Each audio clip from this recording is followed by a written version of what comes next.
ভোরবেলা বেরিয়েছিলাম, তোমাদের যে ভিডিওটা ছাড়লাম আমি বললাম না আমি ভুল ফ্ল্যাগ করতে বেরিয়েছি, কটা গাছ কিনেছি।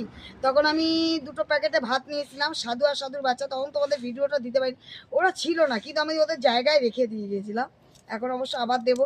তা যাই হোক, আমাদের এখানে লিচু বাগান মাঠে অনেক বড় ফাংশন হচ্ছে আজকে, 7 দিন 8 দিন ধরে ফাংশন হচ্ছে।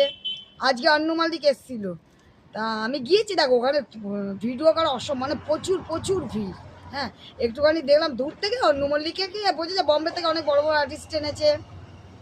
আমার ছেলে তো অনেক দূরের শো করতে গেছে, আমার ছেলের শো আমি দেখি না, কিন্তু এখানে শো দেখতে গেছি। তা এখানে আন্নু মল্লিককে দেখলাম একটুখানি দূর থেকে, যেটুকু যা বোঝা যায়। যাই হোক, একটু বাজারে গেলাম, টুকটাক কিনলাম, একটা জয়নগরের মোয়া কিনলাম। তোমার কালকে শনিবার, কেন জয়নগরের মোয়া এখন অবধি আনা হয়নি, তা আজকে আনলাম, জয়নগরের মোয়া কিনলাম। মায়ের ওখানে গেলাম, একটু ঘুরু ঘুরু করলাম, তারপরে আমার বাচ্চাদের ভাত দিলাম, রিল বানালাম। এদের নিয়ে মজাই আলাদা, আনন্দই আলাদা এদের নিয়ে। ওই দেখো ওই যেখানে তা থেকে সাধু আর সাধুর বাচ্চা খাবে।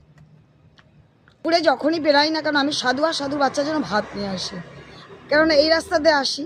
তা আজকে ছিল না, কিন্তু ওদের জায়গা যে বিছানাটা ছিল